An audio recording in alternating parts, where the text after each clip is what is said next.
Baiklah, Assalamualaikum warahmatullahi wabarakatuh. Pada kesempatan kali ini, kita akan membahas salah satu mata kuliah pengkajian keperawatan jiwa. Dalam subtopiknya yaitu pengkajian pada klien dengan pendekatan konseptual model adaptasi Callista Roy. Oke, sebelumnya sudah kita pernah belajar yaitu tentang model dan konsep teori ya. Nah, coba sekarang kita lihat dulu asumsi-asumsi model adaptasi Roy. Yang pertama, asumsi-asumsi eksplisit. Yang pertama, manusia merupakan komponen bio, psikososial, dan spiritual. Yang sebagaimana yang dimaksud bahwa kita itu harus holistik ya. Nah, ini yang dikemukakan oleh Roy ya. Kemudian manusia berusaha untuk berinteraksi secara konstan dengan perubahan lingkungan. Di sini ketika kita ada perubahan suatu lingkungan di mana menuntut kita untuk berinteraksi, dan kita juga akan berusaha untuk beradaptasi gitu dengan lingkungan tersebut. Ya, misalkan kita ditempatkan di suatu lingkungan yang baru, kita nggak mungkin kita langsung bisa berdamai dengan lingkungan tersebut, tapi kita mencoba untuk bagaimana ya mendekati ataupun berusaha gitu ya, berinteraksi secara konstan atau perubahan yang terjadi gitu ya. Nah, kemudian menurut teori ini juga yang dikemukakan oleh Roy, nah, memiliki coping bawaan dan dapatkan dari luar dirinya seperti biologis, psikologis, dan sosial. Kemudian, kesehatan dan sakit merupakan satu kesatuan yang tidak dapat dipisahkan dari dimensi kehidupan manusia. Nah, disinilah beberapa asumsi-asumsi model adaptasi Roy ya. Salah satunya, tingkatkan kemampuan adaptasi manusia merupakan suatu rentan ya, rentan yang dibatasi. Nah, di sini menurut teori ini juga manusia itu memiliki 4 modus adaptasi. Yang pertama, fisiologis, fungsi peran, konsep diri, dan saling ketergantungan. Fisiologis merupakan fungsi di secara fisiologis, fungsi peran, konsep diri yang sering kita pelajari, kemudian saling ketergantungan bahwa manusia ini tidak bisa hidup sendiri, dia ketergantungan antara satu dan manusia lainnya. Nah, keperawatan menggunakan pendekatan humanistik yang di sini merupakan dia saling menghargai nilai-nilai pendapat personal serta sudut pandangnya. Jadi di sini kita nggak kita saling menghargai pendapat apa yang dikemukakan orang lain. Kemudian mungkin orang itu berpendapat dari sudut pandang yang berbeda. Jadi kita tidak bisa menyalahkan langsung orang tersebut, tapi kita lihat dia berbicaranya dari sudut pandang apa. Nah, inilah yang disebut dengan pendekatan humanistik, sehingga kita tidak bisa langsung menyalahkan orang lain tanpa melihat dia ini ngomong dari sudut pandang mana sih gitu. Dulu kan ataupun sering gitu ya orang menyalahkan gitu kan atau menuduh tanpa dia melihat orang ini berbicaranya dari sudut pandang apa.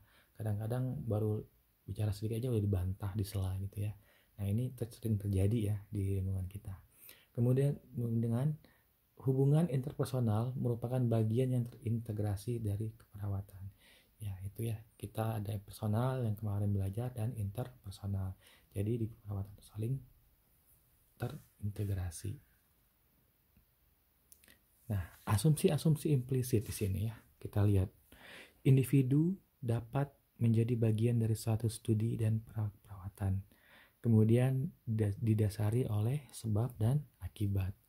Kemudian nilai-nilai dan pendapat dari pasien menjadi satu yang dipertimbangkan dan dihargai.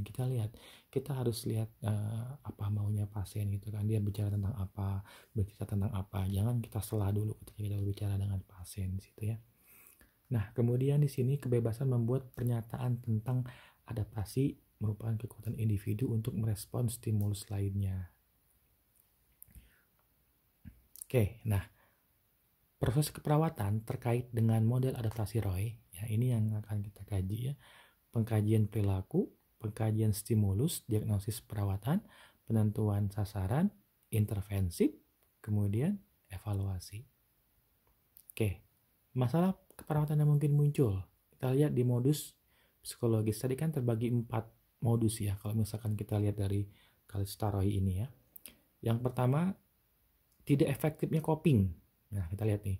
Bisa terkait dengan semua sistem tubuh, kerusakan persepsi, stigma, potensial, terjadi penyimpangan dalam komunikasi dan interrelasi aktivitas. Nanti kita akan bahas itu ya di pertemuan selanjutnya yang tentang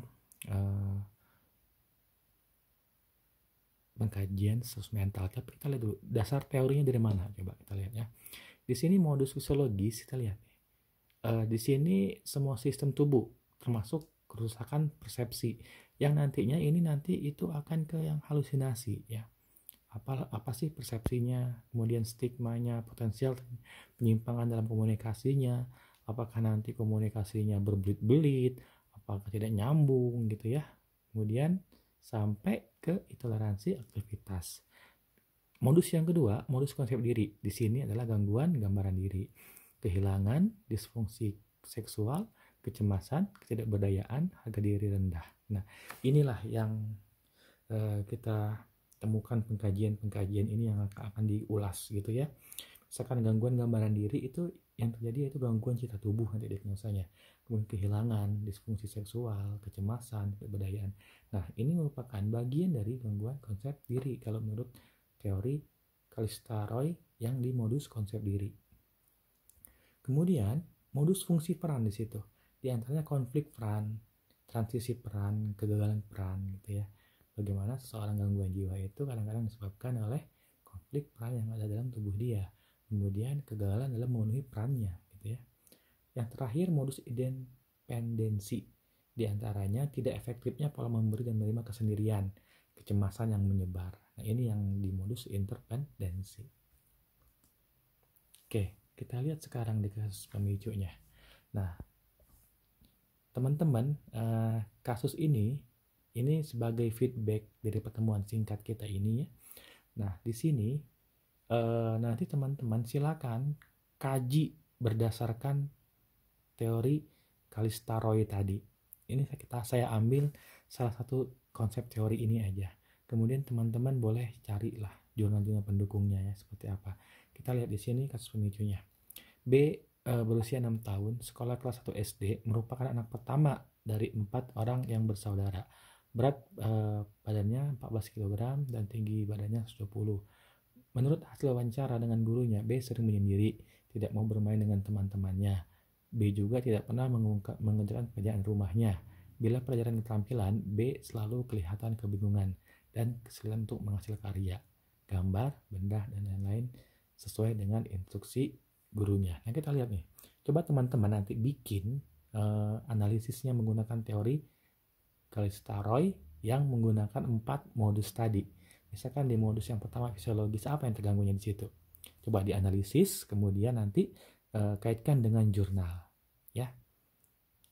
Oke, nah sampai di sini dulu pertemuan kali ini. Nanti teman-teman silakan kerjakan tugasnya berdasarkan pandangan masing-masing, ya. Boleh nanti hasilnya dikirim ke email saya 1 minggu dari sekarang.